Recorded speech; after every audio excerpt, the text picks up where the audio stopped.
ഞാൻ ഈ അടുത്ത് നമ്മുടെ കമ്മ്യൂണിറ്റി പോസ്റ്റിൽ ഒരു പോസ്റ്റ് ഇട്ടിട്ടുണ്ടായിരുന്നു. അതിൽ ചോദിച്ചിട്ടുള്ളത് KSFEയിൽ ഈ അടുത്ത് 3 സബ്സ്റ്റിറ്റ്യൂഷൻ ചിട്ടികൾ ഞാൻ എന്തിനു വേണ്ടി ചേർന്നു എന്നുള്ളതിനെ പറ്റിയിട്ട് നിങ്ങൾക്ക് അറിയാൻ താല്പര്യമുണ്ടോ എന്നാണ് ഞാൻ ചോദിച്ചത്. മിക്കവാറും ആളുകൾ ഭൂരിപക്ഷ ആളുകളും വേണം എന്നാണ് പറഞ്ഞതെന്നുണ്ട് ആണ് ഈ വീഡിയോയിൽ അതിനുള്ള ഒരു ഹൈ ലെവലായിട്ടുള്ള ഉത്തരവുണ്ട്. ഇതിന്റെ ഡീറ്റെയിൽ ആയിട്ടുള്ള വീഡിയോ 1-2 എണ്ണം നമ്മൾ ചെയ്യുന്നുണ്ട്. അതും കൂടെ കണ്ടാൽ നിങ്ങൾക്ക് ഇതിന്റെ ഫുൾ പിക്ചർ കിട്ടും. പക്ഷേ എന്തുകൊണ്ട് ഞാൻ സബ്സ്റ്റിറ്റ്യൂഷൻ ചിട്ടി KSFEയിൽ നിന്ന് ചേർന്നു എന്നുള്ളത് മനസ്സിലാക്കാനായിട്ട് ഈ വീഡിയോ അവസാനം വരെ കാണാം. ഞാൻ സുബീഷാണ്. റുപ്പിമംഗ് എന്ന് പറഞ്ഞ യൂട്യൂബ് ചാനലിലൂടെയും ആസ്ക് റുപ്പിമംഗ് എന്ന് പറഞ്ഞ വാട്സപ്പ് സർവീസിലൂടെയും പേഴ്സണൽ ഫിനാൻസുമായി ബന്ധപ്പെട്ട കാര്യങ്ങൾ പറഞ്ഞിരുന്നത് ഞാനാണ്. ഞാൻ KSFEയിൽ 3 സബ്സ്റ്റിറ്റ്യൂഷൻ ചിട്ടികൾ ചേർന്നു. അതിന് 5 കാരണങ്ങളാണുള്ളത്. ആ കാരണങ്ങൾ ആദ്യം പറയാം. അതിനു മുമ്പായിട്ട് സബ്സ്റ്റിറ്റ്യൂഷൻ ചിട്ടികൾ എന്താണെന്ന് ഞാൻ പറയാം. അതായത് KSFE നടത്തുന്ന ചിട്ടികളിൽ നിങ്ങൾ ചിട്ടി ചേർന്ന് കഴിഞ്ഞിട്ടുണ്ടെങ്കിൽ ആ ചിട്ടിയുടെ അവസാനം വരെയും നിങ്ങൾ അടയ്ക്കണം, അല്ലേ? ഇപ്പം 40 മാസത്തിന്റെ ചിട്ടിയാണെങ്കിൽ 40 മാസവും തുടർച്ചയായിട്ട് അടയ്ക്കണം.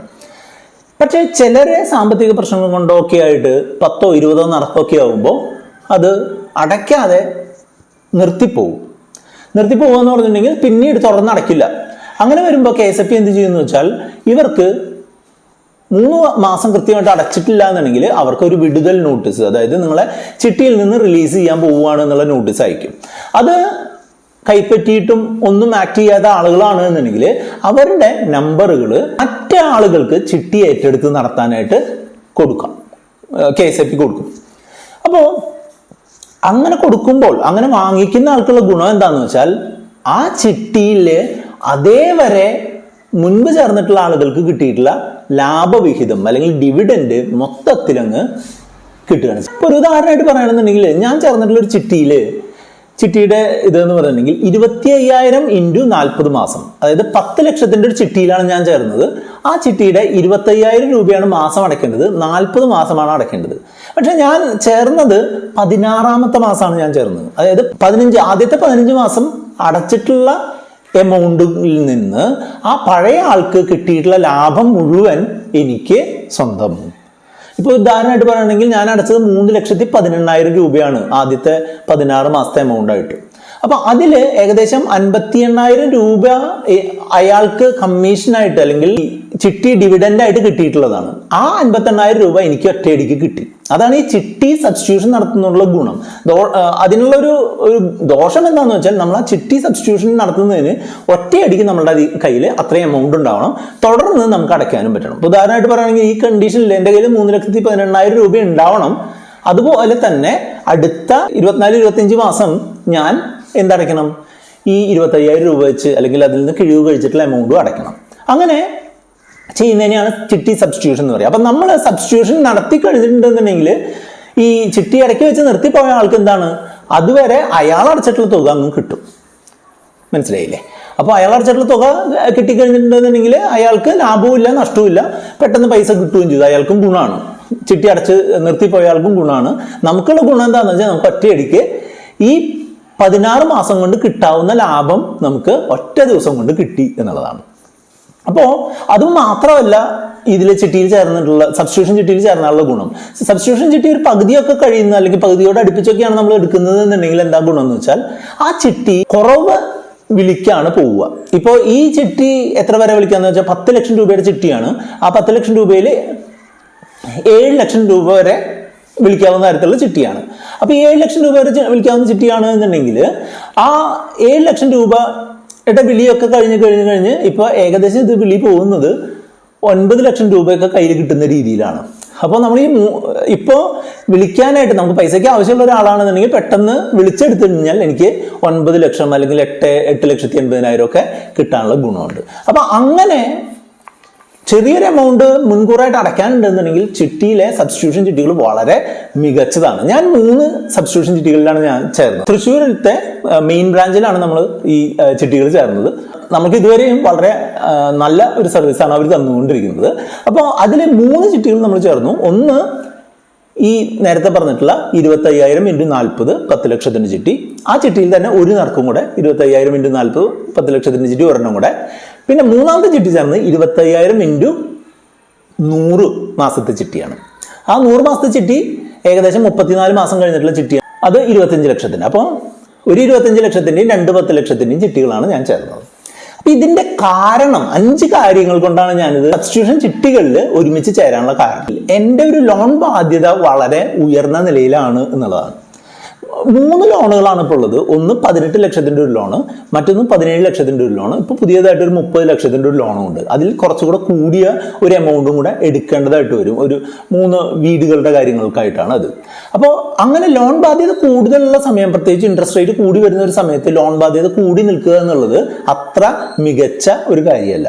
അപ്പോൾ ഈ ചിട്ടി വിളിച്ചുകൊണ്ട് ലോൺ ബാധ്യത കുറയ്ക്കുകയാണെന്നുണ്ടെങ്കിൽ നമുക്ക് കുറെ കൂടെ ഒരു കംഫർട്ടബിൾ ആയിട്ടുള്ള ഒരു ഫിനാൻഷ്യൽ ലൈഫ് ഉണ്ടാക്കാം എന്നുള്ളതാണ് അതിൻ്റെ ഒന്നാമത്തെ കാര്യം. രണ്ടാമത്തേത്, ഈ ഹൗസിംഗ് ലോണുകൾക്ക് കിട്ടുന്ന ടാക്സ് ബെനിഫിറ്റുകൾ എന്തൊക്കെയാണെന്ന് നിങ്ങൾക്കറിയാമോ? 1.5 ലക്ഷം രൂപ വരെ നമ്മൾ അടയ്ക്കുന്ന പ്രിൻസിപ്പല് നമ്മളുടെ ഈ 80C പ്രകാരം നമ്മളുടെ ടാക്സബിൾ ഇൻകത്തിൽ നിന്ന് കുറയ്ക്കും. രണ്ടാമത്തേത്, നമ്മൾ അടയ്ക്കുന്ന എമൗണ്ടിലെ ഇൻട്രസ്റ്റ് കോമ്പോണന്റിന്റെ 2 ലക്ഷം രൂപ വരെ കുറയ്ക്കും. പക്ഷേ 2014-15 കാലഘട്ടം വരെ നമുക്ക് എത്ര രൂപ വേണമെങ്കിലും ഇൻട്രസ്റ്റിൽ നിന്ന് കുറയ്ക്കാൻ പറ്റുന്ന ഒരു സിറ്റുവേഷൻ ഉണ്ടായിരുന്നു. അത് മാറി ഇപ്പോൾ 2 ലക്ഷം രൂപ എന്നുള്ളത് അങ്ങനെ ഒരു ലിമിറ്റായി വന്നതുകൊണ്ട് നമുക്ക് കിട്ടാവുന്ന ഒരു മാക്സിമം ബെനിഫിറ്റ് എന്ന് പറഞ്ഞാൽ 3.5 ലക്ഷം രൂപയുടെ ഇൻകം ടാക്സ് ബെനിഫിറ്റ് മാത്രമാണ് കിട്ടുന്നത്. പക്ഷേ നമ്മൾ അടയ്ക്കുന്നത്, നമുക്കിപ്പോൾ ഒരു 1 കോടി രൂപയൊക്കെ ഒരു ലോൺ ഉണ്ട് എന്നുണ്ടെങ്കിൽ നമ്മൾ അടയ്ക്കുന്നത് അത്രയും കൂടിയൊരു എമൗണ്ട് ആണ്. ഏകദേശം 12 ലക്ഷം രൂപയൊക്കെ നമ്മൾ ഈ ലോണുകൾക്കായിട്ട് അടയ്ക്കേണ്ടി വരുന്നത് കൊണ്ട് നമ്മൾക്ക് അതിൽ നിന്നുള്ള ആ ഒരു ഇൻകം ടാക്സ് ബെനിഫിറ്റ് കമ്പാരിറ്റീവ്ലി കുറഞ്ഞു വരികയാണ്. പ്രത്യേകിച്ച് ഇപ്പോൾ പുതിയ ടാക്സ് റെജീമിലൊക്കെ ഉള്ള കാര്യങ്ങൾ നോക്കുമ്പോൾ നമ്മളുടെ ടോട്ടലായിട്ടുള്ള ഒരു ഡിഡക്ഷൻസ് 4-4.25 ലക്ഷത്തിൽ കുറവാണെന്നുണ്ടെങ്കിൽ ഈ ഡിഡക്ഷൻസ് ഒന്നും കൺസിഡർ ചെയ്യാതെ പുതിയ ടാക്സ് റെജീമിലേക്ക് വരികയാണ് നല്ലത് എന്നുള്ളതാണ് നമുക്ക് മനസ്സിലാവുന്നത്. അതിനെപ്പറ്റി ഒരു ഡീറ്റെയിൽ വീഡിയോ ഞാൻ ചെയ്യാനുള്ള പ്ലാൻ ഉണ്ട്. അത് ചെയ്യുമ്പോൾ നിങ്ങൾക്ക് അതിനെപ്പറ്റി കൂടുതൽ മനസ്സിലാവും. അതായത് രണ്ടാമത്തെ കാരണം എന്താണെന്ന് വെച്ചാൽ ഇൻകം ടാക്സുമായിട്ട് ബന്ധപ്പെട്ടിട്ടുള്ള ബെനിഫിറ്റുകൾ ഇത്രയും വലിയൊരു ലോണുള്ള ഒരാൾക്ക് അത്ര ഗുണകരമല്ല എന്നുള്ളതാണ് അതിനുള്ള കാരണം. മൂന്നാമത്തേത്, ഇൻട്രസ്റ്റ് റേറ്റ് കൂടി വരുന്ന സിറ്റുവേഷനാണ്. ഞാൻ ആദ്യത്തെ ലോണൊക്കെ എടുക്കുന്ന സമയത്ത് 6.70 6.90 ഒക്കെ ആയിരുന്നു ഇൻട്രസ്റ്റ് റേറ്റ്. ഇപ്പോഴത്തെ ഇൻട്രസ്റ്റ് റേറ്റ് എത്രയാ? 8.5 9 ഒക്കെയാണ് ഇൻട്രസ്റ്റ് റേറ്റ്.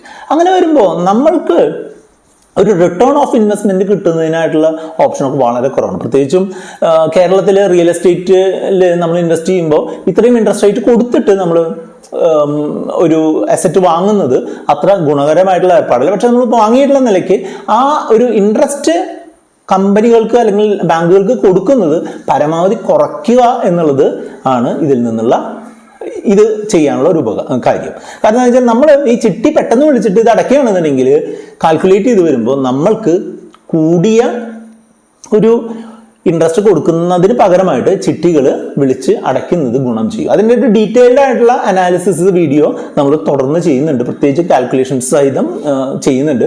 അങ്ങനെ കാൽക്കുലേറ്റ് ചെയ്തിട്ട് തന്നെയാണ് നമ്മളിത് ചെയ്തിട്ടുള്ളത്. അതുകൊണ്ട് എന്നാണോ ചിട്ടി വിളിക്കുന്നത് അതിനനുസരിച്ച് ആ വീഡിയോ നമ്മൾ ഷെയർ ചെയ്യുന്നതാണ്. നാലാമത്തെ കാര്യം എന്താണെന്ന് വെച്ചാൽ, ഈ അടുത്ത് നമ്മൾ സ്റ്റോക്ക് മാർക്കറ്റിലൊക്കെ കുറച്ച് ഇൻവെസ്റ്റ്മെന്റുകൾ നടത്തി, അങ്ങനെ സ്വിംഗ് ട്രേഡിങ്ങും മറ്റുള്ള കുറച്ച് ട്രേഡിങ്ങും ഒക്കെ നടത്തിയിട്ട് നമുക്ക് കുറച്ചധികം ലാഭം കിട്ടിയിട്ടുണ്ട്. ആ ലാഭം നമ്മൾ സ്റ്റോക്കിൽ തന്നെ ഇടണ്ട എന്നുള്ള ഒരു ചിന്തയിൽ നിന്ന് ആ ലാഭത്തിനെ അവിടെ നിന്ന് എടുത്തിട്ട് ആ പൈസയാണ് ഇവിടെ റീഅലോക്കേറ്റ് ചെയ്തിട്ടുള്ളത്. അപ്പോൾ ആദ്യത്തെ 2 ചിട്ടികൾ 3.18 വെച്ച് അങ്ങനെ മേടിച്ചതാണ്. മറ്റേ രണ്ടാമത്തെ ചിട്ടി നമ്മൾ 6,25,000 രൂപ. അപ്പോൾ 6,25,000 രൂപ വലിയ ചിട്ടിക്കും ഈ രണ്ടാമത്തെയും മൂന്നാമത്തെയും ചിട്ടികൾക്ക് 6,36,000 രൂപ. അങ്ങനെ ഏകദേശം ഒരു 13 ലക്ഷത്തോളം രൂപ നമുക്ക് അതിൽ നിന്നൊരു ബെനിഫിറ്റ് കിട്ടി എന്നുള്ളത് കൊണ്ട് ആ ബെനിഫിറ്റാണ് ഇവിടെ നമ്മൾ ചിട്ടിയിലേക്ക് കൊണ്ടുവരികയും അതുവഴി ലോൺ ബാധ്യത കുറയ്ക്കാനുള്ള ഒരു തീരുമാനത്തിന്റെ ഭാഗമായിട്ടാണ് അങ്ങനെ ചെയ്യുന്നത്. അഞ്ചാമത്തെ കാര്യം, അതായത് അസറ്റ് അലോക്കേഷൻ. നമ്മളുടെ അസറ്റ് അലോക്കേഷൻ കൃത്യമായിട്ട് എപ്പോഴും മെയിൻറ്റെയിൻ ചെയ്ത് കൊണ്ടുപോകണം. കുറേ അധികം എമൗണ്ട് ലോണോ കുറേ അധികം എമൗണ്ട് സ്റ്റോക്കുകളിലും മ്യൂച്വൽ ഫണ്ടുകളിലും ഒക്കെ ഇടുന്നത് അത്ര മികച്ചൊരു ഏർപ്പാടല്ല. അപ്പൊ അസറ്റ് അലോക്കേഷൻ പ്രോപ്പർ ആക്കുന്നതിന്റെ ഭാഗവുമായിട്ടാണ് അങ്ങനെ ഞാൻ ചെയ്തത്. ഇങ്ങനെ ഈ 5 കാര്യങ്ങൾ കൊണ്ടാണ് ഞാൻ ഈ 3 ചിട്ടികൾ ചേർന്നിട്ടുള്ളത്. ഈ ചിട്ടികൾ വിളിച്ച് നമ്മൾ ഓരോ ലോണുകൾ ക്ലോസ് ചെയ്യുമ്പോൾ അതിനനുസരിച്ച് നമ്മൾ എന്തുമാത്രം ലാഭം നേടി, എന്താണ് അതിന്റെ അവസ്ഥ എന്നുള്ളത് പറയുന്നതിനായിട്ട് തുടർന്നും വീഡിയോകൾ വരും. അതുപോലെ തന്നെ ഇപ്പൊ നമ്മളുടെ ഇപ്പോഴത്തെ പ്ലാൻ അനുസരിച്ച് ഈ 2 ചെറിയ ചിട്ടികളും 2025 ഏപ്രിൽ വരെയും വലിയ ചിട്ടി 2028 മെയ് വരെയുമാണ് ഇപ്പോൾ ഉള്ളത്. അപ്പോൾ ആ 2025 ഏപ്രിൽ വരെ നമ്മൾ 75,000 രൂപയോളം കിഴിവ് കഴിച്ചിട്ടാണെന്നുണ്ടെങ്കിൽ ഒരു 65,000 ആ ഒരു റേഞ്ചിലൊക്കെ നമ്മൾ അടയ്ക്കേണ്ടതായിട്ട് വരും. അതിന് ശേഷം ഒരു 2028 വരെ, അതായത് 2025 ഏപ്രിലിന് ശേഷം മറ്റ് 2 കുറികൾ മാറുന്നതുകൊണ്ട് നമുക്ക് ഏകദേശം ഒരു 20,000-നും 25,000-നും ഇടയ്ക്കുള്ള ഒരു എമൗണ്ട് ആ വലിയ ചിട്ടിക്ക് നമ്മൾ 2028 മെയ് വരെ അടയ്ക്കേണ്ടതായിട്ട് വരും. ആ ഒരു ബാധ്യത മാത്രമേ നമുക്ക് ഉണ്ടാവുള്ളൂ. എന്തുകൊണ്ടും ലോണുകൾ വലിയ അളവിൽ ഉള്ള ആളുകൾക്ക് തീർച്ചയായിട്ടും ശ്രമിക്കാവുന്ന ഒരു ഓപ്ഷനാണ് ചിട്ടികളിൽ ചേരുക. പ്രത്യേകിച്ചും ഒരു മുൻകൂറായിട്ട് പൈസ അടയ്ക്കാനുണ്ട് എന്നുണ്ടെങ്കിൽ സബ്സ്റ്റിറ്റ്യൂഷൻ ചിട്ടികളിൽ ചേർന്നിട്ട് ആ ചിട്ടി വിളിച്ച് ഈ ലോൺ തീർക്കുന്നത് എന്തുകൊണ്ടും നല്ല ഓപ്ഷനാണ്. അത് നമ്മളിപ്പോൾ പ്രാവർത്തികമാക്കിക്കൊണ്ടിരിക്കുകയാണ്. തുറന്നുള്ള വീഡിയോകൾക്കായിട്ട് വെയിറ്റ് ചെയ്യുക. അങ്ങനെ വീഡിയോകൾ വേണമെന്നുണ്ടെങ്കിൽ നിങ്ങൾക്ക് തീർച്ചയായിട്ടും കമൻറ്റ് ചെയ്യാം. അതുപോലെ മറ്റുള്ള കാര്യങ്ങൾ എന്തെങ്കിലും അറിയാനുണ്ടെന്നുണ്ടെങ്കിൽ നിങ്ങളുടെ ഒരു പേഴ്സണൽ ഫിനാൻസുമായിട്ട് ബന്ധപ്പെട്ടുള്ള സംശയങ്ങളോ അല്ലെങ്കിൽ അതിന് റീസ്ട്രക്ചറിങ്ങോ ഒക്കെ വേണമെന്നുണ്ടെങ്കിൽ നിങ്ങൾക്ക് നമ്മുടെ വാട്സപ്പ് നമ്പർ ആയിട്ടുള്ള 8848030018 നിങ്ങൾക്ക് കോൺടാക്ട് ചെയ്യാം. ലൈക്ക് ചെയ്യാനും കമൻറ്റ് ചെയ്യാനും കൂട്ടുകാരുമായിട്ട് ഷെയർ ചെയ്യാനും മറക്കരുത്.